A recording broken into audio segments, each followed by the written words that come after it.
Have you ever noticed how you can spend hours scrolling through social media, watching people live their dream lives, feeling that familiar ache in your chest? You know exactly what you want, the career that would make you jump out of bed, the creative project that keeps you awake at night, the life that would finally feel like yours.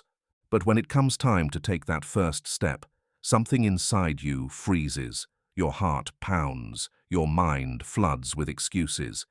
And suddenly, staying stuck feels safer than moving forward. Now, imagine if I told you that this terror isn't a character flaw, it's not weakness, it's not even really about fear of failure, it's about something much deeper, something that Carl Jung understood better than anyone else. Because when you start moving toward your authentic self, you threaten the very foundation of who you think you're supposed to be.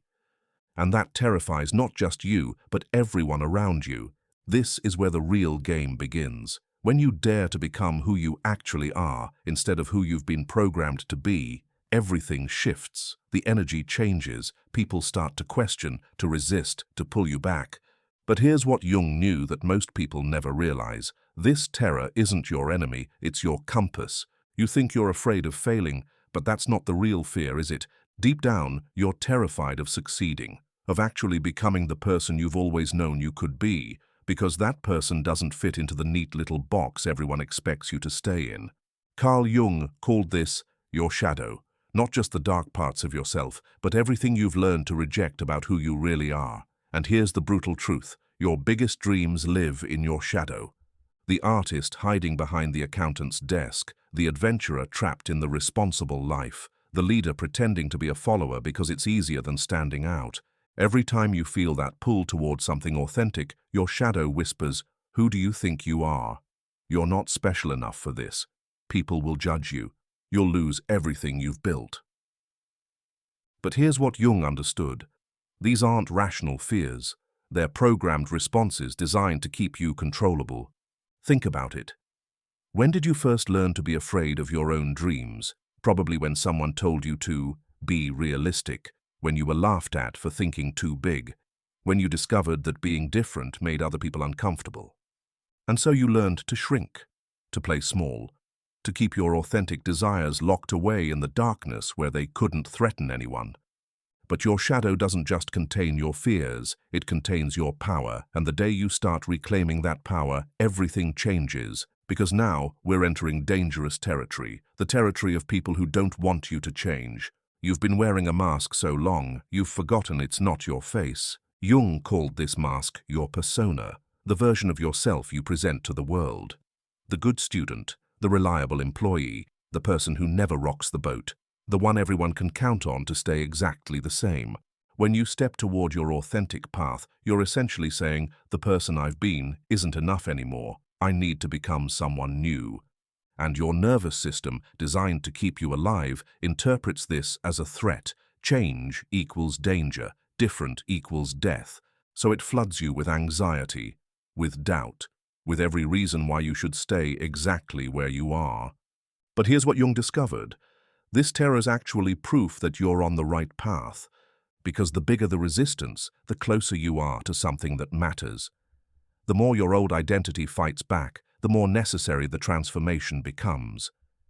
Your dreams don't scare you because they're impossible, they scare you because they're inevitable. Deep down, you know you're meant for more than what you're currently accepting, and that knowing won't let you rest until you answer the call.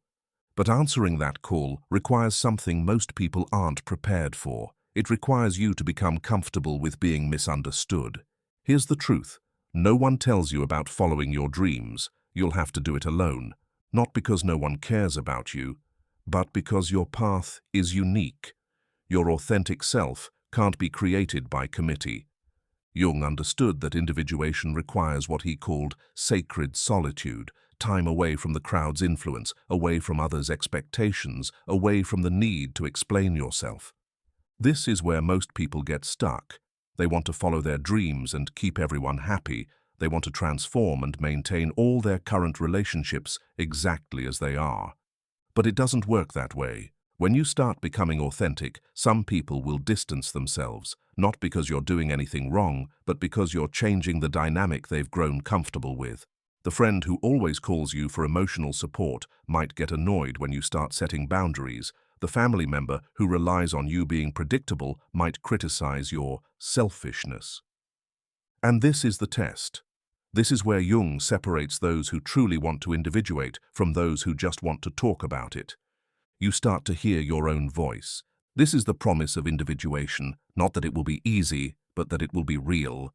You'll lose some people, but you'll find yourself. You'll face some fears, but you'll discover your courage. You'll walk through some darkness, but you'll emerge authentic. And once you've tasted authenticity, once you've experienced the power of living as yourself rather than as who others want you to be, there's no going back. Because you'll understand what Jung knew all along: the terror of following your dreams is nothing compared to the regret of never trying. So here's my question for you. How much longer will you let fear decide your life? How much longer will you choose the safety of being someone else over the adventure of being yourself? Your authentic self is waiting. Your real life is waiting. The only question is, are you ready to stop being terrified and start being you? If this message resonates with you, if you're ready to begin your own individuation process, write in the comments, "I choose my authentic path." Let's see how many are ready to stop being afraid of their own dreams.